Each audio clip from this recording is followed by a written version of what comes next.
ಮುಂದುವರೆದಿದೆ. ಆದರೆ ಮುಂದುವರೆದ ಹಿಂದಿನ ಕಾಲದಲ್ಲಿ ರಾಜ ಮಹಾರಾಜರು ಸಾಮ್ರಾಜ್ಯವನ್ನ ಆಳ್ತಾ ಇದ್ರು. ಆದರೆ ಒಬ್ಬ ರಾಜ ಇನ್ನೊಬ್ಬ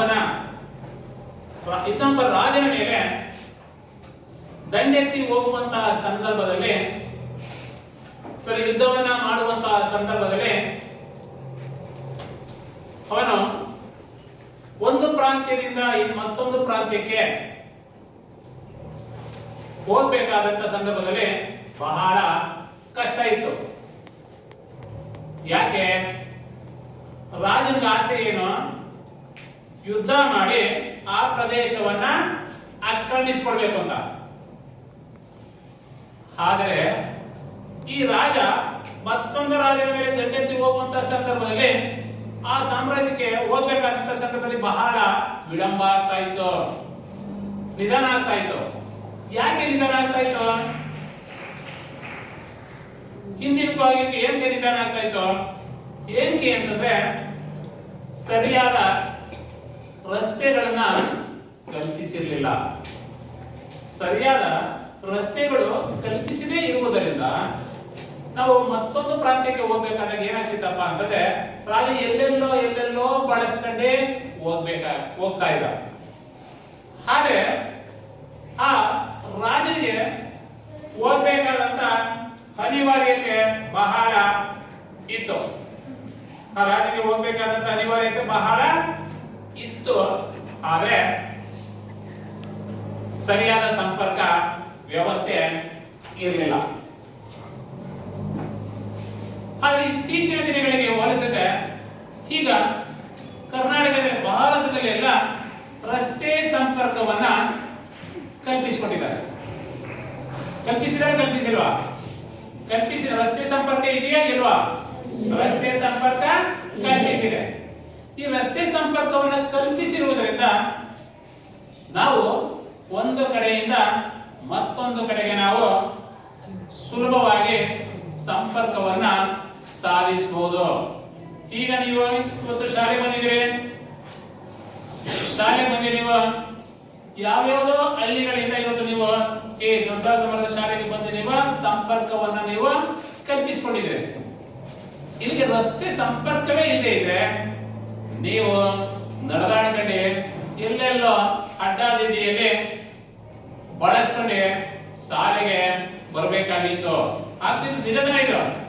ಆದ್ರೆ ಈಗ ರಸ್ತೆ ಸಂಪರ್ಕವನ್ನ ಕಲ್ಪಿಸಿರುವುದರಿಂದ ಇದೇ ದಾರಿಯಲ್ಲಿ ಹೋಗ್ಬೇಕು, ಇದೇ ದಾರಿಯಲ್ಲಿ ಬರ್ಬೇಕು ಅನ್ನೋದು ನಿಮ್ಗೆ ಏನಾಗಿದೆ? ಈಗ ತಿಳುವಳಿಕೆ ಬಂದಿದೆ ಅಲ್ವಾ? ಆದ್ರೆ ರಸ್ತೆ ಸಾರಿಗೆಯಿಂದ ದೇಶ ಇವತ್ತು ಏನಾಗ್ತಾ ಇದೆ? ಇವತ್ತು ಆರ್ಥಿಕವಾಗಿ ಇವತ್ತು ಏನಾಗ್ತಾ ಇದೆ? ಇವತ್ತು ಮುಂದುವರಿತಾ ಇದೆ. ಇವತ್ತು ಮುಂದುವರಿತಲ್ವಾ? ಮುಂದುವರಿತಾ ಇದೆ ಇವತ್ತು. ಯಾಕಪ್ಪ ಅಂದ್ರೆ ನಾವು ಒಂದು ಕಡೆಯಿಂದ ಇನ್ನೊಂದು ಕಡೆಗೆ ಇವತ್ತು ಸುಲಭವಾಗಿ ಏನಾಗ್ತಾ ಇದೆ? ಇವತ್ತು ಸಾಗಿಸ್ತಾ ಇದೆ, ಇವತ್ತು ಸಂಚರಿಸ್ತಾ ಇದೆ. ಇವತ್ತು ವಸ್ತುಗಳನ್ನ ಸಹ ಏನ್ ಮಾಡ್ತಾ ಇದೀವಿ? ಇವತ್ತು ನಾವು ಸಾಗಿಸ್ತಾ ಇದೀವಿ. ಹಾಗಾದ್ರೆ ಮಕ್ಕಳೇ, ಇವತ್ತು ನಾವು ಈ ತರಗತಿಯಲ್ಲಿ ಕರ್ನಾಟಕದ ಸಾರಿಗೆ ವ್ಯವಸ್ಥೆ ಬಗ್ಗೆ ತಿಳ್ಕೊಳ್ಳೋಣ ಮಕ್ಕಳೇ. ಯಾವ್ದ್ರ ಬಗ್ಗೆ? ಕರ್ನಾಟಕದ ಸಾರಿಗೆ ವ್ಯವಸ್ಥೆ.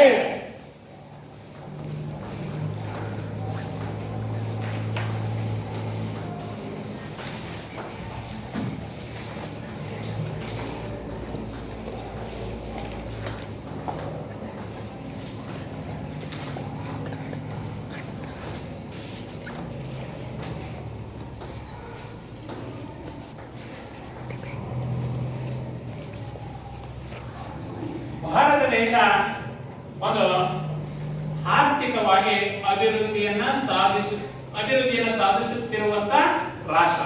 ಯಾವುದು? ಭಾರತ. ಹಾಗಾದ್ರೆ ಅಭಿವೃದ್ಧಿ ಹೊಂದುತ್ತಿರುವ ರಾಷ್ಟ್ರಕ್ಕೆ ಸಾರಿಗೆ ಸಂಪರ್ಕ ಹೆಚ್ಚು ಮಹತ್ವವನ್ನ ಪಡ್ಕೊಂಡಿದೆ. ಯಾಕೆ ಸಾರಿಗೆ ಸಂಪರ್ಕ ಹೆಚ್ಚು ಮಹತ್ವವನ್ನ ಯಾಕೆ ಪಡ್ಕೊಂಡಿದೆ? ಏನ್ ಪಡ್ಕೊಂಡಿರ್ಬೋದು ಸಾರಿಗೆ ಸಂಪರ್ಕದಿಂದ? ರಸ್ತೆಯಿಂದ ಇವತ್ತು ಏನು ನಮ್ಗೆ ಅನುಕೂಲ ಇದೆ? ಇವತ್ತು ಒಂದು ಸ್ಥಳದಿಂದ ಮತ್ತೊಂದು ಸ್ಥಳಕ್ಕೆ ಒಂದು ಕಡೆಯಿಂದ ಮತ್ತೊಂದು ಕಡೆಗೆ ನಾವು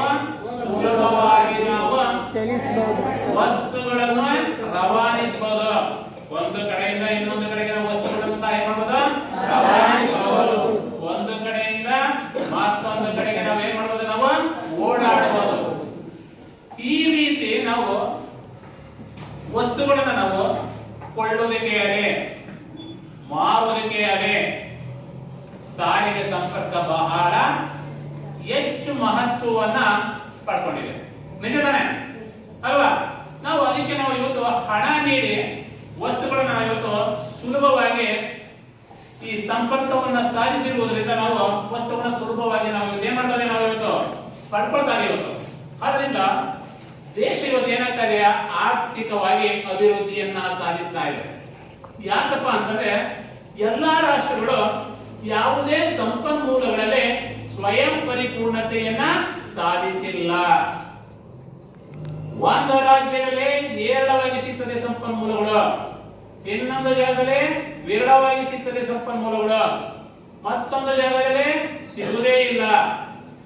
ಅದೇ ರೀತಿ ಜಿಲ್ಲೆಯಲ್ಲಿ ಹೀಗೆ ಕೆಲವು ಆಹಾರ ವಸ್ತುಗಳೇ, ಕೆಲವು ಶಕ್ತಿ ಸಂಪನ್ಮೂಲಗಳೇ ನಾವು ಒಂದು ಕಡೆಯಿಂದ ಇನ್ನೊಂದು ಕಡೆಗೆ ನಾವು ಸಾಗಿಸುವುದಕ್ಕೆ ಸಾರಿಗೆ ಸಂಪರ್ಕ ಬಹಳ ಅವಶ್ಯಕತೆ ಇರುವುದರಿಂದ ಇದು ದೇಶದ ಆರ್ಥಿಕ ವ್ಯವಸ್ಥೆಯನ್ನು ಏನಾಗಿದೆ ಅವಲಂಬಿಸಿದೆ. ಯಾವ ಸಂಪನ್ಮೂಲಗಳು ಇವತ್ತು ಆಹಾರ ವಸ್ತುಗಳನ್ನ ಇವತ್ತು ನಾವು ಬೆಳೀತಾ ಇದ್ದೇವೆ. ಇವತ್ತು ಆಹಾರ ವಸ್ತುಗಳು ಇವತ್ತು ಏನಾಗಿದೆ, ಇವತ್ತು ಕೈಗಾರಿಕೆಗಳಿಗೆ ಇವತ್ತು ನಾವು ರವಾನಿಸಬೇಕು ಅಂತಂದ್ರೆ ಸಾರಿಗೆ ಸಂಪರ್ಕ ಬೇಕೋ ಬೇಡವಾ?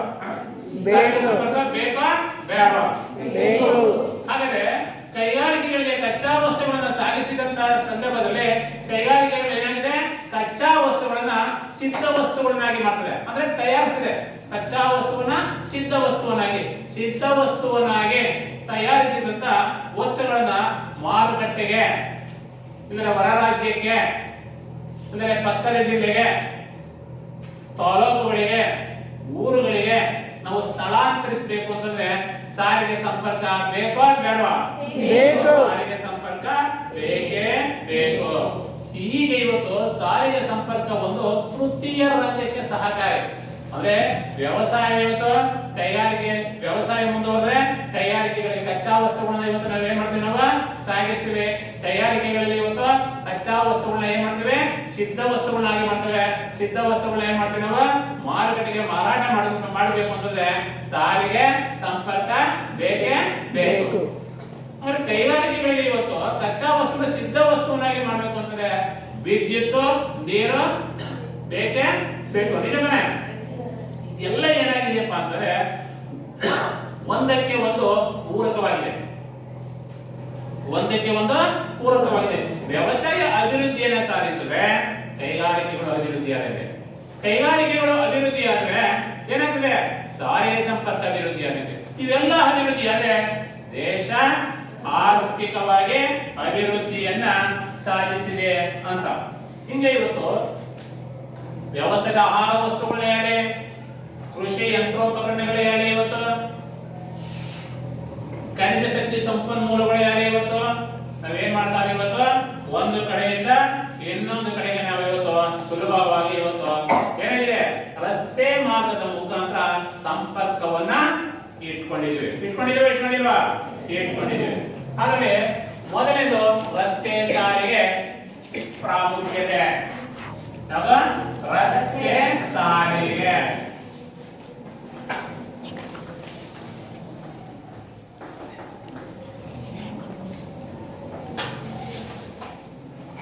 ಏನು? ರಸ್ತೆ ಸಾರಿಗೆ ಇವತ್ತು ಹೆಚ್ಚು ಕಡಿಮೆ ಇವತ್ತು ಈ ರಸ್ತೆ ಸಾರಿಗೆಗಳು ಇರುವುದು ಎಲ್ಲಿ? ಹಳ್ಳಿಗಾಡಿನ ಪ್ರದೇಶ. ಆದರೆ ಭಾರತ ದೇಶ ಹೆಚ್ಚು ವ್ಯವಸಾಯವನ್ನೇ ಅವಲಂಬಿಸಿರುವಂತ ಭಾರತ ದೇಶ 65% ವ್ಯವಸಾಯವನ್ನ ಅವಲಂಬಿಸಿದ್ದಾರೆ. ಆದರೆ ಹಳ್ಳಿಗಾಡಿನ ದೇಶ, ಹೆಚ್ಚು ಹಳ್ಳಿಗಳಲ್ಲಿ ಇವತ್ತು ಏನಾಗಿದೆ, ಇವತ್ತು ಒಂದು ಕಡೆಯಿಂದ ಇನ್ನೊಂದು ಕಡೆಗೆ ಇವತ್ತು ಸುಲಭವಾಗಿ ನಾವು ಸ್ಥಳಾಂತರಿಸುವುದಕ್ಕೆ ಇವತ್ತು ರಸ್ತೆ ಸಾರಿಗೆಗಳು ಹೆಚ್ಚು ಪ್ರಾಮುಖ್ಯತೆಯನ್ನು ಏನಾಗಿದೆ ಇವತ್ತು ಪಡ್ಕೊಂಡಿದೆ. ಯಾಕೆ? ಒಂದು ಮೂಲೆಯಿಂದ ಇನ್ನೊಂದು ಮೂಲೆಗೆ ಬೇಗ ಹೋಗೋದು. ಆದ್ರೆ ರಸ್ತೆ ಸಾರಿಗೆ ಇಲ್ಲ ಹೋದ್ರೆ ನಾವು ನಡೆದಾಡ್ಕೊಂಡು ಹೋಗ್ಬೇಕಾದ್ರೆ ಏನಾಗಿತ್ತು, ಎಲ್ಲ ಯಾವ್ಯಾವ ಮೂಲೆಯಿಂದ ಎಲ್ಲೆಲ್ಲ ಗೊತ್ತಿರುವಂತ ಜಾಗಗಳಿಂದ ಹೋಗಿ ಸಂಪರ್ಕಿಸುವುದಕ್ಕೆ ಬಹಳ ಏನಾಗ್ತಿತ್ತು, ಕಷ್ಟ ಆಗ್ತಾ ಇತ್ತು. ಆದ್ರೆ ಪ್ರಾಚೀನ ಕಾಲದಲ್ಲೇ ಈ ರಸ್ತೆ ಸಾರಿಗೆ ಇತ್ತು. ಆದ್ರೆ ಆ ಕಾಲದಲ್ಲಿ ಕಚ್ಚಾ ರಸ್ತೆಗಳಿತ್ತು. ಕಚ್ಚಾ ರಸ್ತೆ ಅಂದ್ರೆ ಈ ಮಣ್ಣಿನಿಂದ ಮಣ್ಣುಗಳು ಕೆಲವು ಗುಂಡಿಯಿಂದ ಕೂಡಿರುವಂತ ರಸ್ತೆಗಳ ಏನಂತ ಕರೀತಾರೆ ಕಚ್ಚಾ. ಅಂದ್ರೆ ಆ ರಸ್ತೆಯನ್ನ ಮಣ್ಣಿನಿಂದ ನಿರ್ವಹಣೆ ಮಾಡಿರುವಂತದ್ದು. ಆದ್ರೆ ಇತ್ತೀಚಿನ ದಿನಗಳಲ್ಲಿ ಏನಾಗಿದೆ, ಪಕ್ಕಾ ರಸ್ತೆಯಾಗಿದೆ. ರಸ್ತೆಗಳಲ್ಲಿ ಎರಡು ವಿಧ, ಒಂದು ಕಚ್ಚಾ ರಸ್ತೆ, ಮತ್ತೊಂದು ಪಕ್ಕಾ ರಸ್ತೆ.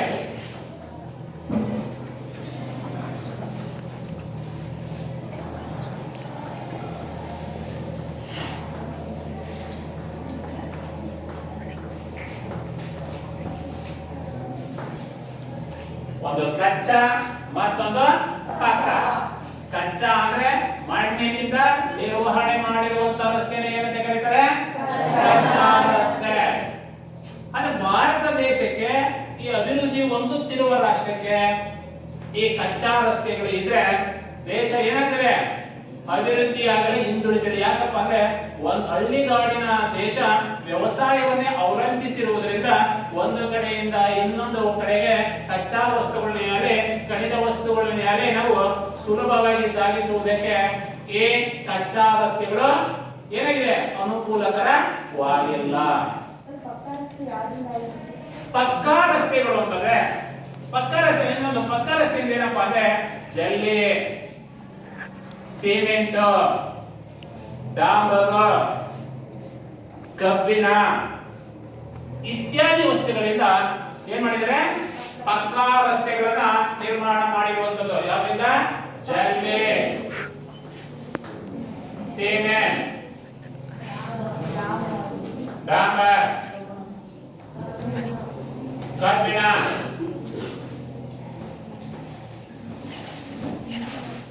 ಇತ್ಯಾದಿ. ಈ ಸಲಕರಣೆಗಳಿಂದ ಏನ್ ಮಾಡಿದ್ರೆ ಕಚ್ಚಾ ರಸ್ತೆಗಳಾಗಿದೆ, ಪಕ್ಕಾ ರಸ್ತೆಗಳಾಗಿದೆ. ಇವತ್ತೆಲ್ಲ ಪಕ್ಕಾ ರಸ್ತೆಗಳು ಇವತ್ತು ಏನಾಗ್ತಾ ಇದೆಯಪ್ಪ ಅಂದ್ರೆ ರಾಷ್ಟ್ರೀಯ ಹೆದ್ದಾರಿಗಳಾಗ್ತಾ ಇರೋದು.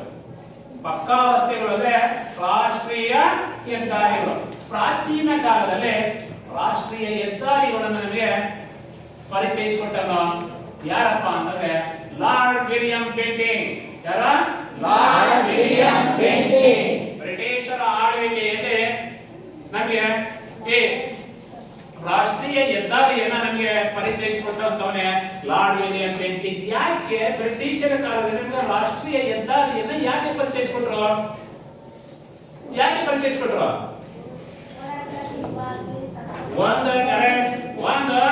ಒಂದು ಕಡೆಯಿಂದ ಇನ್ನೊಂದು ಕಡೆಗೆ ನಾವು ಸುಲಭವಾಗಿ ಓಡಾಡೋದಕ್ಕೆ ಇಂಪಾರ್ಟೆಂಟ್ ಕಾರಣ, ಮಹತ್ವದ ಕಾರಣ ಏನಪ್ಪಾ ಅಂತಂದ್ರೆ ಭಾರತದಲ್ಲಿ ಸಿಗುವಂತ ಖನಿಜ ಶಕ್ತಿ ಸಂಪನ್ಮೂಲವನ್ನ, ಕಚ್ಚಾ ವಸ್ತುವನ್ನ ಇಂಗ್ಲೆಂಡ್ ದೇಶಕ್ಕೆ ಬೇಗ ರವಾನಿಸುವುದಕ್ಕೆ ಏನ್ ಮಾಡಲಪ್ಪ ಅಂತಂದ್ರೆ ಈ ರಸ್ತೆಗಳ ರಾಷ್ಟ್ರೀಯ ಹೆದ್ದಾರಿಗಳನ್ನ ನಮ್ಗೆ ಏನ್ ಮಾಡಿದ್ರು, ಕಲ್ಪಿಸಿಕೊಟ್ರು. ಸಿಗೋ ಅವನ್ನ ಆಳ್ವಿಕೆಗೆ ಒಳಪಟ್ಟಿದ್ದು ದೇಶದಲ್ಲಿ ಏನಾಗ್ತಾಯಿತ್ತು, ಕಚ್ಚಾ ವಸ್ತುಗಳು ಏರವಾಗಿ ಸಿಗ್ತಾ ಇತ್ತು. ಅದನ್ನ ತಮ್ಮ ಇಂಗ್ಲೆಂಡ್ ದೇಶಕ್ಕೆ ಬೇಗ ಸುಲಭವಾಗಿ ರವಾನಿಸಿಕೊಡೋದಕ್ಕೋಸ್ಕರ ಏನ್ ಮಾಡಿದ್ರಪ್ಪ ಅಂದ್ರೆ ರಾಷ್ಟ್ರೀಯ ಹೆದ್ದಾರಿಗಳನ್ನ ಏನ್ ಮಾಡಿದ್ರು, ನಮ್ಗೆ ಕಲ್ಪಿಸಿಕೊಟ್ರು. ಅದೇ ರೀತಿ ಮುಂದೆ ಇದೆ ಈಗ ರೈಲ್ವೆ ಸಂಪರ್ಕದಲ್ಲೂ ಅದೇ ರೀತಿ ನಮ್ಮ ರೈಲ್ವೆ ಸಂಪರ್ಕವನ್ನು ಅವರೇ ಕಲ್ಪಿಸಿಕೊಡ್ತಾರೆ. ಲಾರ್ಡ್ ಅವಶ್ಯ ಯಾಕೆ ಬೇಗ ತುರ್ತಾಗಿ ರೈಲ್ವೆಗಳಲ್ಲಿ ಕಚ್ಚಾ ವಸ್ತುವನ್ನ ತಮ್ಮ ದೇಶಕ್ಕೆ ಕೊಂಡೊಯ್ಯಬೇಕು. ಅದಕ್ಕೆ ರೈಲ್ವೆ ಸಂಪರ್ಕವನ್ನು ಅವರೇ ಕಲ್ಪಿಸಿಕೊಡ್ತಾರೆ. 1850 ಇಸ್ವಿಯಲ್ಲಿ ಮುಂಬೈ ಮತ್ತು ಠಾಣಾ, ಕಲ್ಕತ್ತಾ ಮತ್ತು ರಾಣಿಗಂಜ್ ಈ ಪ್ರದೇಶಗಳಲ್ಲಿ ರೈಲ್ವೆ ಸಂಪರ್ಕವನ್ನ ಕಲ್ಪಿಸಿಕೊಡ್ತಾರೆ. ಹಾಗಾದ್ರೆ ಅವರು ರಾಷ್ಟ್ರೀಯ ಹೆದ್ದಾರಿಗಳನ್ನ ಪರಿಚಯಿಸಿಕೊಟ್ಟಿರ್ತಾರೆ ಅವರು. ಆದ್ರೆ ಇತ್ತೀಚಿನ ದಿನಗಳಲ್ಲಿ ಏನಾಗಿದೆ ನಮ್ಮಲ್ಲಿ, ಆಗ ಅಶೋಕ, ನೀವು ಕೇಳಿದ್ರೆ ಅಶೋಕ ಮಹಾರಾಜ ಮೌರ್ಯರ ಯಾರು ರಾಜ ಅಲ್ವಾ, ಬಹಳ ಅವನು ಸಹ ಏನ್ ಮಾಡಿದ, ರಸ್ತೆ ಸಂಪರ್ಕಕ್ಕೆ ಹೆಚ್ಚು ಆದ್ಯತೆಯನ್ನ ಕೊಟ್ಟಿದ್ದ. ರಸ್ತೆಗಳನ್ನ ನಿರ್ಮಾಣ ಮಾಡಿದ, ರಸ್ತೆ ಬದಿಗಳಲ್ಲಿ ಗಿಡ ಮರಗಳನ್ನ ಇಟ್ಟ, ಹಾಗೆ ಈ ತಂಗುದಾಣಗಳನ್ನೆಲ್ಲ ನಿರ್ಮಿಸಿಕೊಟ್ಟಿದ್ದ. ಯಾಕೆ ರೈತರು ಒಂದು ಕಡೆಯಿಂದ ಇನ್ನೊಂದು ಕಡೆಗೆ ವಸ್ತುಗಳನ್ನ ಸಾಗಿಸಿ ಸುಲಭವಾಗಿ ವೇಗವಾಗಿ ಸಾಗಿಸಿ ಹಾಗೆ ವಿಶ್ರಾಂತಿಯನ್ನ ಪಡ್ಕೊಳ್ಳಿ ಅಂದ್ಬಿಟ್ಟು ತಂಗುದಾಣಗಳನ್ನ ನಿರ್ಮಿಸಿಕೊಟ್ಟಿದ್ದ ಯಾರ? ಅಶೋಕ. ಹಾಗಾದ್ರೆ ಪ್ರಾಚೀನ ಕಾಲದಿಂದಲೂ ಏನಾಗಿತ್ತಪ್ಪ ಅಂದ್ರೆ ರಾಜರು ಸಂಪರ್ಕವನ್ನ, ಈ ರಸ್ತೆ ಸಾರಿಗೆ ಸಂಪರ್ಕವನ್ನ ಕಲ್ಪಿಸಿಕೊಟ್ಟಿದ್ರು. ಆದರೆ ಅವೆಲ್ಲಾ ರಸ್ತೆಗಳು ಏನಾಗಿತ್ತು, ಹೀಗೆ ರಸ್ತೆಗಳು ಹಿಂದೆ ಏನಾಗಿತ್ತು, ಬರೀ ತೋಪುಗಳಿತ್ತು. ಎಲ್ಲೆಲ್ಲ ಹೋಗೋರು. ಈಗ ನಾವೇ ಎಲ್ಲರ ಹೊಲ ಗದ್ದೆಗಳು ಹೋಗ್ಬೇಕಂದ್ರೆ ರಸ್ತೆ ಮಾರ್ಗದಲ್ಲಿ ಸ್ವಲ್ಪ ಹೋದರೆ ಯಾವ್ದೋ ಬದ ಅಲ್ಲಿ ಇಲ್ಲಿ ಕ್ರಾಸ್ ಅಲ್ಲಿ ಎಲ್ಲ ಹೋಗ್ಬಿಡ್ತೀವಿ. ಯಾಕೆ? ನಮ್ಮ ಹೊಲ ಗದ್ದೆಯನ್ನ ನಾವು ಬೇಗ ಸಂಪರ್ಕಿಸುವುದಕ್ಕೋಸ್ಕರ. ಹಂಗೆ ಹಿಂದಿನ ಕಾಲದಲ್ಲಿ ತೋಪು ಎಲ್ಲೆಲ್ಲ ಕಾಡು ಮೇಡುಗಳೆಲ್ಲ ಹಲ್ಕೊಂಡು ಹೋಗಿ ಸಂಪರ್ಕಿಸ್ತಾ ಇದ್ರು. ಬಹಳ ಅದಕ್ಕೆ ವಿಳಂಬ ಆಗ್ತಾ ಇತ್ತು. ಆಗ ಹಿಂಗೆ ಇದೇ ರೀತಿ ಈ ಕಾಲಾಂತರದಲ್ಲಿ 1947 ಭಾರತ ದೇಶಕ್ಕೆ ಸ್ವತಂತ್ರ ಬಂದ ನಿಂತ ನಂತರ ಕರ್ನಾಟಕದಲ್ಲಿ ಏನಾಯ್ತು ಬಂದ್ರೆ ಭಾರತದಲ್ಲೆಲ್ಲ ಈ ರಸ್ತೆ ಸಂಪರ್ಕವನ್ನ ಕಲ್ಪಿಸಿಕೊಡ್ತಾ ಬಂದರು. ನಾವಂತೀವಿ ಒಂದು ದೇಶದಲ್ಲಿ ಶಿಕ್ಷಣ ಪಡೆದ್ರೆ ದೇಶ ಆರ್ಥಿಕವಾಗಿ ಮುಂದುವರಿತಿದೆ ಅಂತ ಸಾಧ್ಯ ಇಲ್ಲ. ಒಂದು ದೇಶದಲ್ಲಿ ಖನಿಜ ಶಕ್ತಿ ಸಂಪನ್ಮೂಲ ಸಿಗ್ತಾ ಇದೆ ಅಂದ್ರೆ ಆ ದೇಶ ಆರ್ಥಿಕವಾಗಿ ಮುಂದುವರಿತದೆ ಅಂತ ಹೇಳಕ್ಕಾಗಲ್ಲ. ಒಂದೇ ಸಲ ಕೈಗಾರಿಕೆಗಳು ಹೆಚ್ಚಾಗಿ ಸ್ಥಾಪನೆ ಮಾಡಿದೆ ಅಂದ್ರೆ ಆ ದೇಶ ಮುಂದುವರಿತದೆ ಅಂತ ಹೇಳಕ್ಕಾಗಲ್ಲ. ಎಲ್ಲವೂ ಇರಬೇಕು. ವಿದ್ಯುತ್, ಕೈಗಾರಿಕೆ, ವ್ಯವಸಾಯ, ಸಾರಿಗೆ ಸಂಪರ್ಕ, ಬ್ಯಾಂಕ್ಗಳು, ವಿಮೆಗಳು, ಮಾರುಕಟ್ಟೆ ಪ್ರತಿಯೊಂದು ಇರಬೇಕು. ಆಗ ಮಾತ್ರ ದೇಶ ಆರ್ಥಿಕವಾಗಿ ಅಭಿವೃದ್ಧಿಯನ್ನ ಸಾಧಿಸಿದೆ ಅಂತ. ಈಗ ಇವತ್ತು ಈ ಸ್ವತಂತ್ರ ಪೂರ್ವದಲ್ಲಿ ಅಷ್ಟಾಗಿ ರಸ್ತೆ ವ್ಯವಸ್ಥೆ ಸಂಪರ್ಕವನ್ನ ಕಲ್ಪಿಸಿರಲಿಲ್ಲ. ನೀವೇ ಎಷ್ಟೋ ನೋಡಿದ್ರಿ, ನಿಮಗೆ ಗೊತ್ತಿಲ್ಲವೇನೋ, ನೀವಿನ್ನೂ ಸಣ್ಣರು. ನಾವೇ ಮಂಡ್ಯದಿಂದ ಬೆಂಗಳೂರು ಬರ್ಬೇಕಾದ್ರೆ ಏಕಮುಖ ಸಂಚಾರ ಇತ್ತು. ಏಕಮುಖ ಸಂಚಾರ ಅಂದ್ರೆ ಹೆದ್ದಾರಿಗಳ ಒಂದೇ ರಸ್ತೆ, ಈ ಕಡೆ ಒಂದ್ ಕಡೆ ಹೋಗೋದು, ಆ ಕಡೆ ಬರೋದು ಒಂದೇ. ಈಗ ಬರ್ತಾ ಇರೋದು ರಸ್ತೆ ಚಿಕ್ಕದು. ಅವೆಲ್ಲ ರಸ್ತೆಗಳು ಏನಾಗಿದ್ದವು, ಬಹಳ ಗುಂಡಿಗಳಿತ್ತು, ಹಂಸ್ಗಳಿತ್ತು. ಇವೆಲ್ಲ ಏನಾಗಿತ್ತಪ್ಪ ಅಂತಂದ್ರೆ ನಾವು ಒಂದು ಕಡೆಗೆ ಇನ್ನೊಂದು ಕಡೆಗೆ ಹೋಗ್ಬೇಕಾದ್ರೆ ಬಹಳ ತುಂಬಾ ವಿಳಂಬ ಆಗ್ತಿತ್ತು. ಇದೆಲ್ಲ ನೀವು ನೋಡಿದ್ರೆ, ನೀವು ಈ ಕಡೆಯಿಂದ ಬೆಂಗಳೂರಿಂದ ಹುಬ್ಬಳ್ಳಿಗೆ ಮಹಾರಾಷ್ಟ್ರಕ್ಕೆ ಹೋಗ್ಬೇಕಾದ್ರೆ, ಬೆಂಗಳೂರಿಂದ ಮೈಸೂರಿಗೆ ಹೋಗ್ಬೇಕಾದ್ರೆ, ಬೆಂಗಳೂರಿಂದ ನೀವು ಹೀಗೆ ಮಡ್ರಾಸ್ ಹೋಗ್ಬೇಕಾದ್ರೆ, ಹಾಗೆ ಈಗ ತುಮಕೂರು ರೋಡಲ್ಲಿ ಎಲ್ಲ ನೀವು ಯಾವ ರೋಡಲ್ಲಿ ಈಗ ಸಂಚರಿಸ್ತಾ ಇರೋದು? ನೀವು ಯಾವ ರೋಡಲ್ಲಿ? ಹೈವೇ ರೋಡಲ್ಲಿ ಏನಾದ್ರು ಗುಂಡಿಗಳು ಇದೆಯಾ? ಇಲ್ಲ. ಹೈವೇ ರೋಡಲ್ಲಿ ಏನಾದ್ರು ಅಂಶ ಏನಾದ್ರು ಅಳವಡಿಸಿದಾರ? ಇಲ್ಲ. ಹೈವೇ ರೋಡಲ್ಲಿ ಬಸ್ ವಿಳಂಬವಾಗಿ ಹೋಗ್ತಾವ? ವೇಗವಾಗಿ ಹೋಗ್ತವೆ. ವೇಗವಾಗಿ ಆ ಹಳ್ಳಿ ಕಡೆಗೆ ಹೋಗುವಂತ ರಸ್ತೆಗಳಿಗೆ ಬೇರೆ ಸಂಪರ್ಕವನ್ನು ಕಲ್ಪಿಸಿಕೊಂಡಿದ್ರೆ ಅವು ನಿಧಾನವಾಗಿ ಸಂಚರಿಸುತ್ತವೆ. ರಾಷ್ಟ್ರೀಯ ಹೆದ್ದಾರಿಯಲ್ಲಿ ಸಂಚರಿಸುತ್ತ ವಾಹನಗಳು ವೇಗವಾಗಿ ಸಂಪರ್ಕವನ್ನ ಸಾಧಿಸುತ್ತವೆ, ಸಾಧಿಸ್ತಾ ಇದೆ. ಹೀಗೆ ಇವತ್ತು ಇತ್ತೀಚಿನ ದಿನಗಳಲ್ಲಿ ಏನಾಗ್ತಾ ಇದೆ ಅಂತಂದ್ರೆ, ಈ ಸ್ವತಂತ್ರದ ನಂತರ ಇವತ್ತು ಈ ಮೈಸೂರು ರಾಜ್ಯ ಇವತ್ತು ಕರ್ನಾಟಕ ಅಂತ ಏನ್ ಅನ್ಸ್ಕೊಂಡಿದ್ದಾರೆ ಇವತ್ತು, ಹಂಗೆ ಮೈಸೂರು ರಾಜ್ಯ ಇವತ್ತು 1961ನೇ ಇಸ್ವಿಯಲ್ಲಿ ಒಂದು ಈ ಎಷ್ಟಪ್ಪ ಅಂತಂದ್ರೆ 43 ಆಗ 182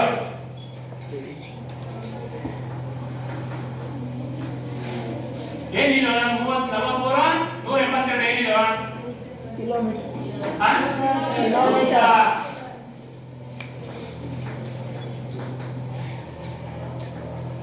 ಎಷ್ಟನೇ 1961ರಲ್ಲಿ ಈ ಸಂಪರ್ಕವನ್ನ ಏನ್ ಮಾಡಿದ್ರು, ಕಲ್ಪಿಸಿ ಕೊಟ್ರು.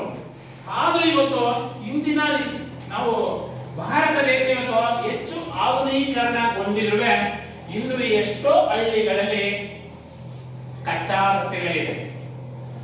ನಿಮ್ಮೂರ ಗ್ರಾಮ ಪಂಚಾಯಿತಿಯಿಂದ ನಿಮ್ಮ ಬೀದಿಗಳೆಲ್ಲ ಏನ್ ಮಾಡಿದ್ದಾರೆ, ಸಿಮೆಂಟ್ ರೋಡ್ಗಳನ್ನ ಮಾಡಿದ್ದಾರೆ.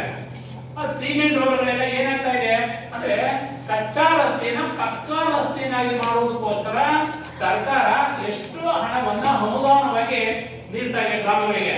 ಯಾಕೆ? ಆ ಗ್ರಾಮದ ಸದಸ್ಯನಿಗೆ ಆ ಗ್ರಾಮದ ಸಮಸ್ಯೆಗಳು ಅವನಿಗೆ ಗೊತ್ತು, ಬೇರೆಯವರಿಗೆ ಗೊತ್ತಿಲ್ಲ. ಈಗ ಗ್ರಾಮ ಪಂಚಾಯತಿ ಮೆಂಬರ್ಗೆ ನೀವು ಸಮಸ್ಯೆ ನಮಗೆ ಗೊತ್ತು, ಅದಕ್ಕೆ ಏನ್ ಮಾಡ್ತಾನೆ ಆ ಸಮಸ್ಯೆನ ಬಗೆಹರಿಸೋದು. ಅದಕ್ಕೆ ಏನ್ ಮಾಡೋಣ, ಕಚ್ಚಾ ರಸ್ತೆ ಪಕ್ಕಾ ರಸ್ತೆನಾಗಿ ಮಾಡ್ಕೊಳ್ತಾ ಬಂದ. ಆದ್ರೂ ನಮ್ಮಲ್ಲಿ ಏನಾಗಿದೆ ಇವತ್ತು, ಹೆಚ್ಚು ಕಚ್ಚಾ ರಸ್ತೆಗಳು ಏನಾಗಿದೆ ಇವತ್ತು, ಹೆಚ್ಚು ಹೋಗಿದೆ ಇವತ್ತು. ಕಚ್ಚಾ ರಸ್ತೆಗಳು ಇವತ್ತು ಹೆಚ್ಚಾಗಿರುವುದರಿಂದ ಆದ್ರೂ ಸಹ ಭಾರತ ದೇಶ ಏನಾಗಿದೆಯಪ್ಪ ಅಂತಂದ್ರೆ ಇವತ್ತು ಹೆಚ್ಚು ರಸ್ತೆ ಸಂಪರ್ಕದಲ್ಲಿ ಹೆಚ್ಚು ಮಹತ್ವವನ್ನು ಪಡ್ಕೊಂಡಿದೆ. ರಾಷ್ಟ್ರೀಯ ಹೆದ್ದಾರಿಯನ್ನ ನಿರ್ಮಿಸೋರು ಯಾರಪ್ಪ ಅಂತಂದ್ರೆ ಕೇಂದ್ರ ಸರ್ಕಾರ. ರಾಷ್ಟ್ರೀಯ ಹೆದ್ದಾರಿಯನ್ನು ನಿರ್ಮಿಸೋರು ಯಾರು, ಕೇಂದ್ರ ಸರ್ಕಾರ.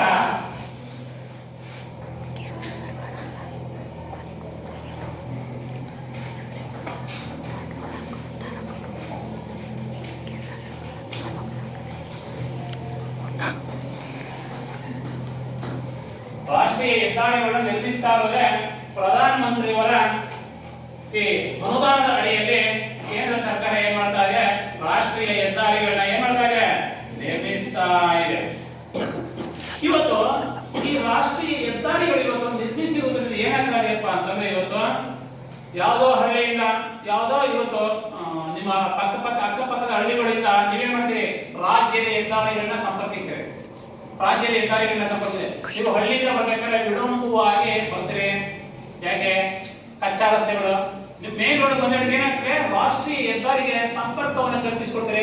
ಸಂಪರ್ಕವನ್ನು ಕಲ್ಪಿಸಿರೋದ್ರಿಂದ ವೇಗವಾಗಿ ಹೋಗೋದಕ್ಕೆ ಸಹಕಾರಿಯಾಗಿದೆ. ನಿಜಾನೇ, ಇಂಥ ಹೆದ್ದಾರಿಗಳನ್ನ ಇವತ್ತು ಏನಾಗಿದೆ, ಇವತ್ತು ಕೇಂದ್ರ ಸರ್ಕಾರ ಇವತ್ತು ಹೆದ್ದಾರಿಗಳನ್ನ ನಿರ್ಮಿಸಿಕೊಡ್ತಾ ಇದೆ. ಆದ್ರೆ ಇತರೆ ಜಿಲ್ಲೆಗಳಲ್ಲಿ ಇವತ್ತು ರಾಷ್ಟ್ರೀಯ ಹೆದ್ದಾರಿಗಳನ್ನ ಏನ್ ಮಾಡಿದೆ, ಇವತ್ತು ಕೇಂದ್ರ ಸರ್ಕಾರ ಇವತ್ತು ನಿರ್ಮಿಸಿದೆ. ಯಾವ್ದಪ್ಪ ಅಂತಂದ್ರೆ ಇವತ್ತು ದಕ್ಷಿಣ ಕನ್ನಡ, ಬಿಜಾಪುರ, ಬೆಳಗಾವಿ, ಶಿವಮೊಗ್ಗ, ಹಾಗೆ ದಕ್ಷಿಣ ಕನ್ನಡ, ಬಳ್ಳಾರಿ, ಈ ರಾಜ್ಯಗಳಲ್ಲೆಲ್ಲ ಇವತ್ತು ರಾಷ್ಟ್ರೀಯ ಹೆದ್ದಾರಿಗಳನ್ನ ನಿರ್ಮಿಸಿದೆ. ಆದ್ರೆ ಎರಡು ಜಿಲ್ಲೆಗಳಲ್ಲಿ ಈ ರಾಷ್ಟ್ರೀಯ ಹೆದ್ದಾರಿಗಳ ಕೊರತೆ ಇದೆ. ರಾಷ್ಟ್ರೀಯ ಹೆದ್ದಾರಿಗಳ ಕೊರತೆ ಯಾವ ಜಿಲ್ಲೆಗಳಲ್ಲಪ್ಪ ಅಂತಂದ್ರೆ ಒಂದು ರಾಯಚೂರು, ಮತ್ತೊಂದು ಕೊಡಗು. ರಾಷ್ಟ್ರೀಯ ಹೆದ್ದಾರಿಗಳು ಕಡಿಮೆ ಇರೋದು ಯಾವಪ್ಪ ಅಂತಂದ್ರೆ ಒಂದು ಕೊಡಗು.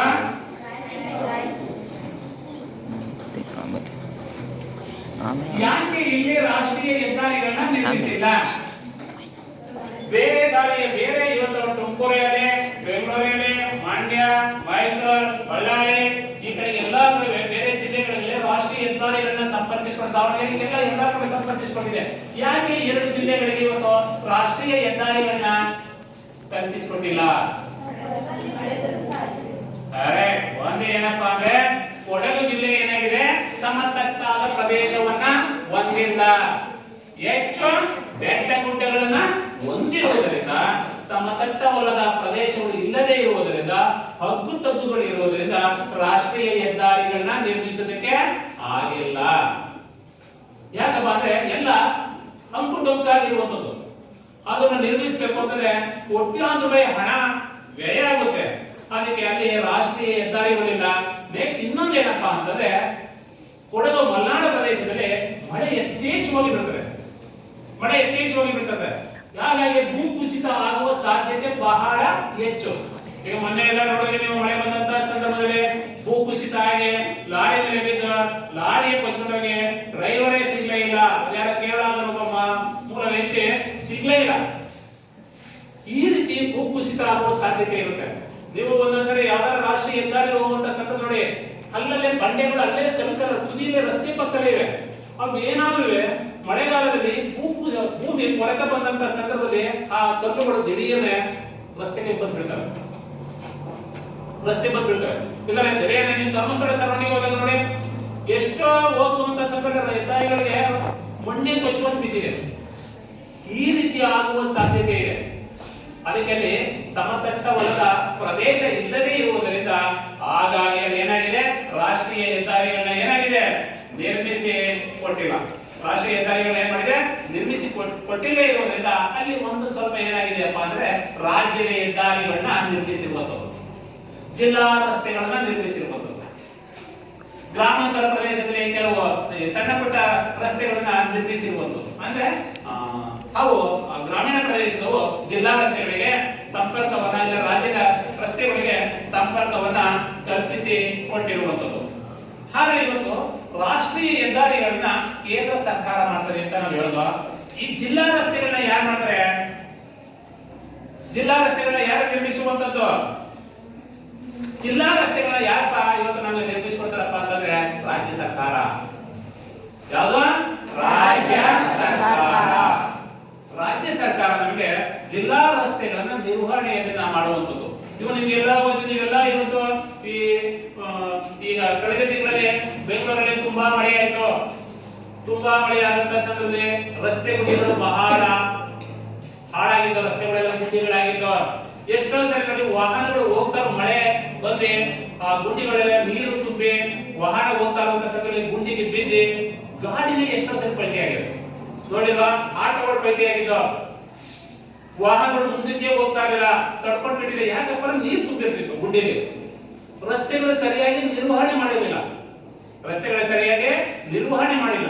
ಎಲ್ಲಾ ರಸ್ತೆಗಳನ್ನ ಕಚ್ಚಾ ರಸ್ತೆಗಳನ್ನ ಪಕ್ಕ ರಸ್ತೆಗಳಾಗಿ ಸಿಮೆಂಟ್ಗಳಿಂದ ಇವತ್ತು ಕಬ್ಬಿಣದಿಂದ ಮಾಡಿಬಿಟ್ರೆ ರಸ್ತೆಗಳು ಬಹಳ ಹಾಳಾಗಲ್ಲ. ಇನ್ನೊಂದು ಏನಾಗಿದೆಯಪ್ಪ ಅಂತಂದ್ರೆ, ಒಂದು ಯಾವುದೋ ಒಂದು ರಸ್ತೆ ನಿರ್ವಹಣೆ ಮಾಡ್ಕೊಡ್ಬೇಕಂದ್ರೆ ಅದ್ರಲ್ಲಿ ಇಷ್ಟು ಟನ್ನೇಜ್ ವಾಹನಗಳು ಹೋಗ್ಬೇಕು ಅಂತ ಇರ್ತವೆ.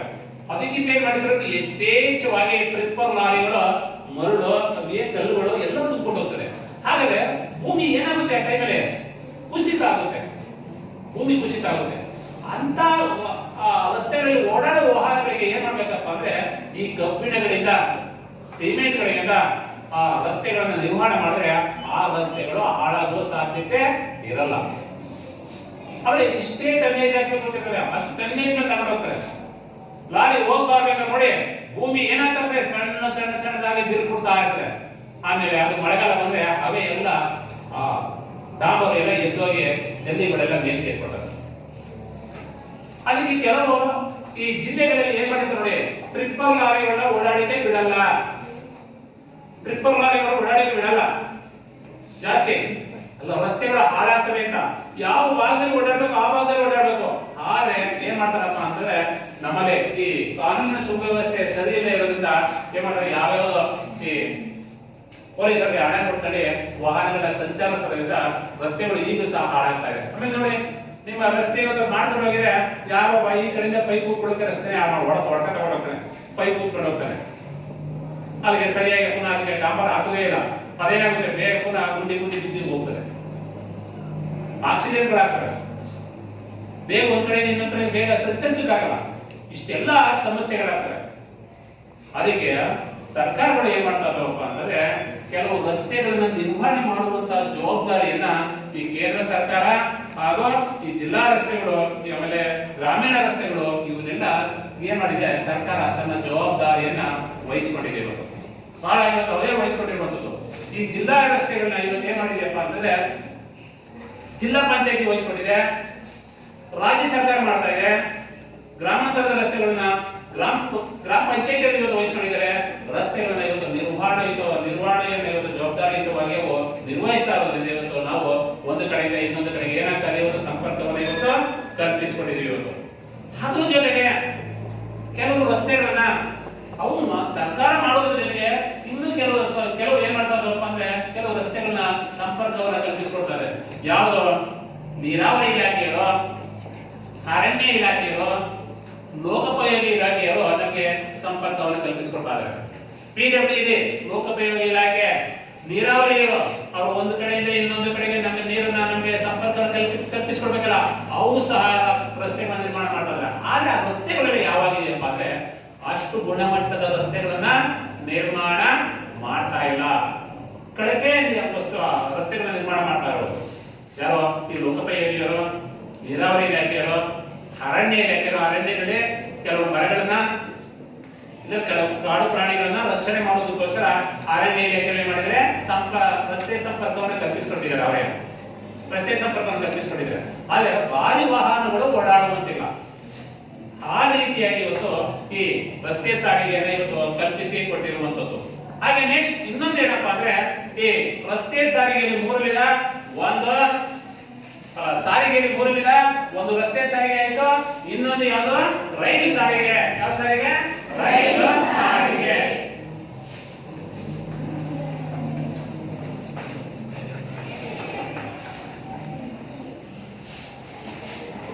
ರಸ್ತೆ ಸಾರಿಗೆಯಷ್ಟು ರೈಲು ಸಾರಿಗೆ ವ್ಯವಸ್ಥೆಯನ್ನ ಕಲ್ಪಿಸಿ ಕೊಟ್ಟಿಲ್ಲ. ಮನೆ ಮನೆಗೂ ಇವತ್ತು ರಸ್ತೆ ಸಾರಿಗೆಯನ್ನ ಏನಾಗಿದೆ ಕಲ್ಪಿಸಿಕೊಟ್ಟಿದ್ದಾರೆ. ಆದ್ರೆ ಮನೆ ಮನೆಗಾಗಿರುವ ರೈಲ್ವೆ ಸಂಪರ್ಕವನ್ನು ಕಲ್ಪಿಸಿಕೊಡಕ್ಕಾಗುತ್ತಾ? ಆಗಲ್ಲ. ರಸ್ತೆ ಸಾರಿಗೆಗಿಂತ ರೈಲು ಸಾರಿಗೆ ಹೆಚ್ಚು ತ್ವರಿತವಾಗಿ ಸಂಪರ್ಕವನ್ನ ಸಾಧಿಸಬಹುದು. ಹೆಚ್ಚು ತ್ವರಿತವಾಗಿ, ಅದಕ್ಕಿಂತ ಇನ್ನು ಹೆಚ್ಚು ತ್ವರಿತವಾಗಿ ವಾಯು ಸಾರಿಗೆಯಲ್ಲಿ ಸಂಪರ್ಕವನ್ನ ಕಲ್ಪಿಸಬಹುದು. ಆದ್ರೆ ವಾಯು ಸಾರಿಗೆ ಏನಾಗಿದೆ? ದುಬಾರಿ ಸಾರಿಗೆ, ಹೆಚ್ಚು ಹಣ ಕೊಡಬೇಕು. ರಸ್ತೆ ಸಾರಿಗೆಯಲ್ಲಿ ಬಸ್ಗಳಿಗೆ ಏನಾಗಿದೆ? ಅದಕ್ಕೆ ಸ್ವಲ್ಪ ಕಡಿಮೆ ಪ್ರಮಾಣದಲ್ಲಿ ಹಣ ಕೊಡಬಹುದು. ರೈಲು ಸಾರಿಗೆಯಲ್ಲಿ ಬಹಳ ಕಡಿಮೆ. ಈಗ ಬೆಂಗಳೂರಿಂದ ಮೈಸೂರಿಗೆ ಹೋಗಬೇಕು ಅಂದ್ರೆ 70 ರೂಪಾಯಿ, ಎಕ್ಸ್ಪ್ರೆಸ್ ಅಲ್ಲಿ 70 ರೂಪಾಯಿ. ಆದ್ರೆ ಬಸ್ ಅಲ್ಲಿ ಬೆಂಗಳೂರಿಂದ ಮೈಸೂರಿಗೆ ಹೋಗ್ಬೇಕಂದ್ರೆ 190 ರೂಪಾಯಿ, 190 ರೂಪಾಯಿ ಇದೆ. ಹೈವೇ ರೋಡ್ ಎಲ್ಲ ಫ್ಲೈಓವರ್ ಮೇಲೆ ಹೋಗ್ತೀನಿ ಅಂದ್ರೆ 190 ರೂಪಾಯಿ ಇದೆ. ಹಾಗಾದ್ರೆ ಬಸ್ ಸಾರಿಗೆ ವ್ಯವಸ್ಥೆ ಅನುಕೂಲವ, ರೈಲ್ವೆ ಸಾರಿಗೆ ಅನುಕೂಲವ? ರೈಲ್ವೆ ಸಾರಿಗೆ ಅನುಕೂಲ. ಎಲ್ಲದಕ್ಕೂ ಬಹಳ ಅನುಕೂಲವಾಗಿದೆ. ಒಂದು ಹಳ್ಳ ಇರಲ್ಲ, ಒಂದು ಎಮ್ಮೆ ಬತ್ತು ಇಲ್ಲ, ಒಂದು ನಾಯಿ ಬತ್ತು ಅನ್ನೋಷ್ಟಿಲ್ಲ, ಇದರ ಮನಸ್ಸು ಅಡ್ಡ ಬಂದ್ರು ಒಂದ್ರು ಅನ್ನೋಷ್ಟಿಲ್ಲ, ಬ್ರೇಕ್ ಹೊಡೆದೆ ಅಂಶಿಲ್ಲ, ಬ್ರೇಕ್ ಹೊಡೆದು ಗಾಡಿ ನಿಲ್ಲಿಸಬೇಕು. ಆದ್ರೆ ರೈಲು ಸಾರಿಗೆಯಲ್ಲಿ ಯಾವುದೇ ಅಡೆತಡೆಗಳೇ ಇಲ್ಲ. ಆಮೇಲೆ ಹೊಟ್ಟೆ ಹಸಿವಾಯ್ತು ಅನ್ನೋಷ್ಟಿಲ್ಲ. ಆಮೇಲೆ ಯೂರಿನ್ ಪಾಸ್ ಮಾಡ್ಬೇಕು ಅಂದ್ರೂ ಆ ಬಸ್ಸಲ್ಲಿ ಬಹಳ ಕಷ್ಟ ಇದೆ. ಆದ್ರೆ ರೈಲ್ವೆ ಸಾರಿಗೆ ಯಾವುದೇ ಸಮಸ್ಯೆಗಳಿಲ್ಲ. ಟ್ರಾಫಿಕ್ ಸಮಸ್ಯೆ ಇರಲ್ಲ. ನೆಕ್ಸ್ಟ್ ಕೆಂಗೇರಿ ಬಿಟ್ರೆ ನೆಕ್ಸ್ಟ್ ತಗೊಂಡಾಗ ಎಕ್ಸ್ಪ್ರೆಸ್ ಅಂದ್ರೆ ಮಂಡ್ಯ ಬಿಟ್ರೆ ಮೈಸೂರು, ಎಕ್ಸ್ಪ್ರೆಸ್ ಅಲ್ಲಿ ಕೆಂಗೇರಿ ಬಿಟ್ರೆ ಬಿಡದಿ ಬಿಟ್ರೆ ರಾಮನಗರ ಬಿಟ್ರೆ ಚನ್ನಪಟ್ಟಣ ಮತ್ತು ಈ ರೀತಿ ಇದೆ ಕೆಲವು ಎಕ್ಸ್ಪ್ರೆಸ್ ಗಳು. ಇದರಿಂದ ಏನಾಗ್ತಾ ಇದೆಯಪ್ಪ ಅಂದ್ರೆ ನಮ್ಗೆ ಯಾವುದೇ ಸಮಸ್ಯೆಗಳಿದ್ರೆ ತ್ವರಿತವಾಗಿ ವೇಗವಾಗಿ ನಾವು ರೈಲು ಸಂಪರ್ಕವನ್ನ ಏನ್ ಮಾಡ್ಬೋದು? ಸಾಧಿಸಬಹುದು. ಆದ್ರೆ ರೈಲು ಸಂಪರ್ಕಗಳು ಏನಾಗಿದೆ ಇವತ್ತು?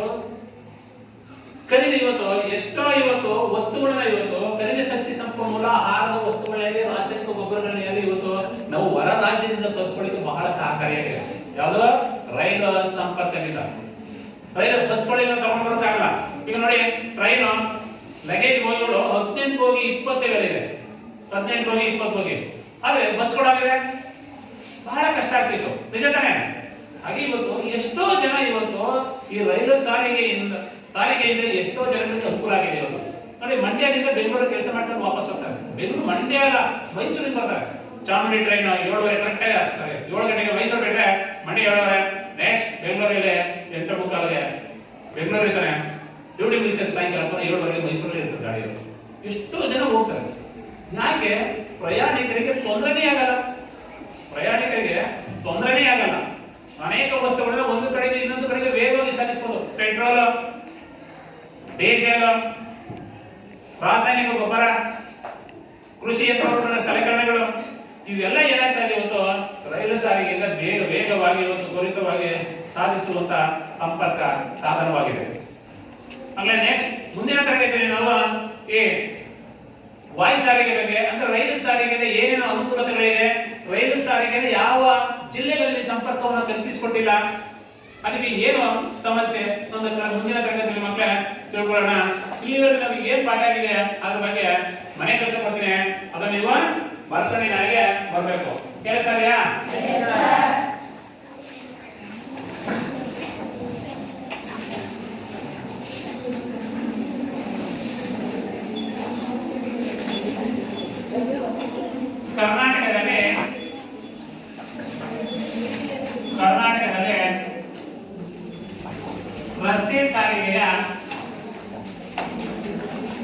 ಕರ್ನಾಟಕದಲ್ಲಿ ರಸ್ತೆ ಸಾರಿಗೆಯ ಮಹತ್ವವನ್ನು ತಿಳಿಸಿ.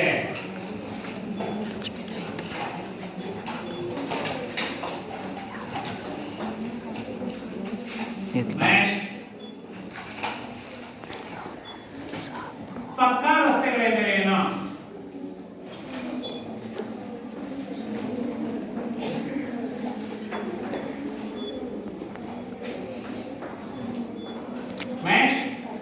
ಕಚ್ಚಾ ರಸ್ತೆಗಳೆಂದರೆ ಏನು?